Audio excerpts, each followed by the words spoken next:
덩치가 좀 크시네요? 그럼 돈 2배로 내고 좌석 2개 사세요.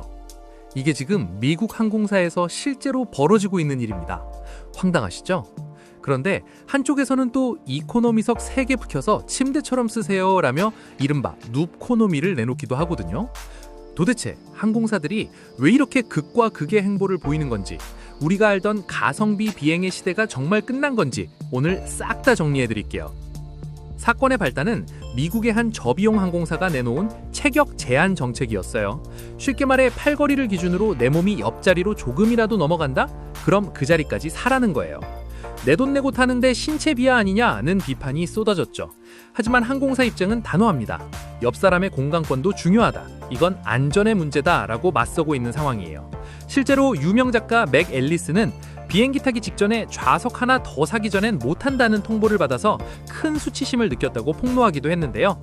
더 큰 문제는 예약할 때 미리 사는 게 아니라 현장에서 강제로 사게 되면 할인도 안 된 비싼 가격을 다 내야 한다는 겁니다.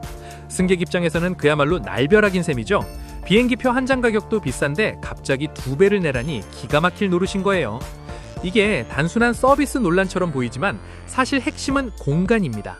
항공기 내에 한정된 자원인 좌석을 어떻게든 효율적으로, 아니 비싸게 팔겠다는 항공사의 계산이 깔려 있는 거죠. 예전에는 서비스의 영역이었던 것들이 이제는 하나하나 유료화되고 표준화되고 있다는 뜻입니다. 이제는 내 몸의 부피마저도 요금의 기준이 되는 시대가 온 거예요. 자, 여기서부터가 진짜 재밌습니다. 뚱뚱하면 돈 더 내라며 깐깐하게 굴던 항공사들이 갑자기 천사처럼 누워서 가세요라고 말하기 시작했거든요. 유나이티드 항공이 내년부터 도입한다는 눕코노미 이야기인데요. 이코노미석 한 줄, 새 좌석을 통째로 빌려서 침대처럼 만드는 옵션입니다. 매트리스 패드에 담요, 베개까지 챙겨준다니 솔깃하죠? 근데 이상하지 않나요? 한쪽에서는 공간이 좁으니 더 사라더니 다른 쪽에서는 넓게 쓰라고 권하고 있어요. 사실 이건 항공사들이 이코노미의 고급화를 노리는 겁니다. 쉽게 말해 어차피 좁아서 고생할 거면 돈 좀 더 보태서 확실하게 편하게 가라는 유혹이죠. 이 눕코노미 가격, 편도 기준 최대 300만 원 정도가 될 거라는 예측이 나옵니다. 이코노미인데 비즈니스 가격을 받는 거예요. 왜 이렇게까지 공간 장사를 하느냐? 지금 항공업계 상황이 그야말로 삼중고에 빠졌기 때문입니다. 고유가, 고환율, 그리고 노조 리스크까지 겹치면서 비행기 띄울수록 손해라는 말이 실감나는 상황이거든요. 유나이티드 항공 CEO는 항공유 가격이 최근 3주 만에 2배나 뛰었다며 비명을 지르고 있습니다. 항공유가 왜 중요하냐면 비행기 운영비의 3분의 1을 차지하기 때문이에요.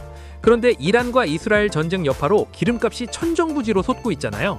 심지어 배럴당 175달러까지 갈 수도 있다는 공포 섞인 전망도 나옵니다.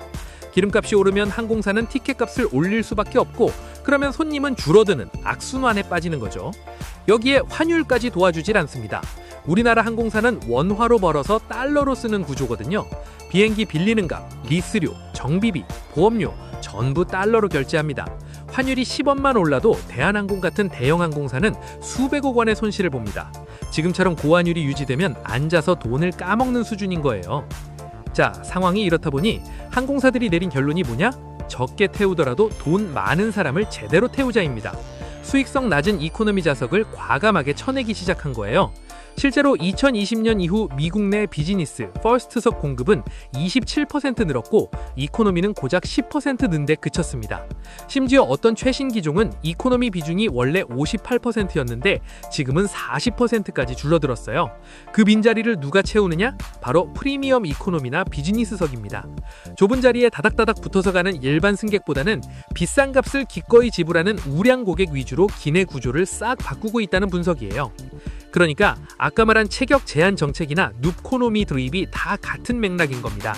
공간은 한정되어 있고 비용은 비싸졌으니 그 공간을 최대한 비싸게 구매할 사람만 타라 하는 무엉의 압박이죠. 우리가 알던 누구나 저렴하게 해외여행 가는 시대의 문턱이 점점 높아지고 있는 겁니다. 근데 이게 단순히 좌석 배치만 바꾼다고 해결될 문제가 아닙니다. 이면을 들여다보면 상황은 더 복잡해요. 지금 항공업계는 인력난이라는 거대한 벽에 부딪혀 있거든요. 미국의 경우 정부 셧다운 여파로 공항 보안 요원들이 월급도 못 받고 일하다가 줄줄이 그만두고 있습니다. 보안 검색 대기 시간이 길어지고 공항 운영 자체가 붕괴 직전이라는 경고가 나와요. 안전사고 소식도 끊이지 않습니다. 최근 유력공항에서 착륙하던 비행기가 비상 차량과 충돌해 조종사들이 사망하는 비극적인 일도 있었죠. 비용을 아끼려고 무리하게 운행하거나 인력을 감축하다 보니 가장 기본이 되어야 할 안전에 구멍이 뚫리고 있는 게 아니냐는 우려가 쏟아지는 이유입니다. 한국 상황은 어떨까요? 우리도 남일이 아닙니다. 당장 4월부터 국제선 유료 할증료가 전월 대비 무려 200% 이상 폭등했어요. 2016년 제도 도입 이후 최대 폭의 상승이라고 합니다.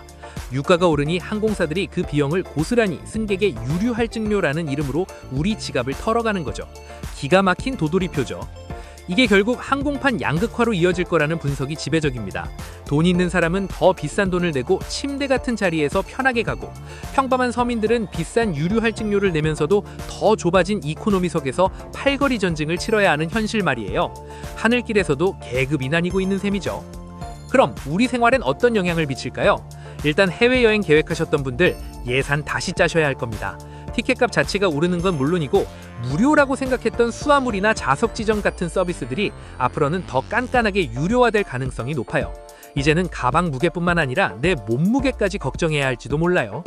또한 한국인들이 선호하는 단거리 노선, 즉 일본, 동남아 등의 LCC 티켓 가격이 예전 같지 않을 겁니다. LCC들이 수익성을 위해 비인기 노선을 정리하고 돈 되는 노선에만 집중하면서 선택의 폭은 좁아지고 가격 경쟁이 사라질 수 있거든요. 특가 항공권 잡기가 하늘의 별 따기가 될 수도 있습니다. 결국 이건 항공업계만의 문제가 아니라 글로벌 경제의 비용 전가 트렌드를 보여줍니다. 원자재 값이 오르면 기업은 절대 손해를 보지 않습니다. 어떻게든 명분을 만들어 소비자에게 비용을 떠넘기죠. 체격 제한이나 눕코노미는 그 비용을 떠넘기기 위한 아주 세련된 명분일지도 모릅니다. 항공사들의 이런 독한 생존 전략, 여러분은 어떻게 생각하시나요? 공간에 대한 정당한 대가다라는 의견과 선 넘는 상술이다라는 의견이 팽팽합니다. 확실한 건 앞으로 하늘길 여행이 예전처럼 가볍지만은 않을 것 같다는 사실이겠네요.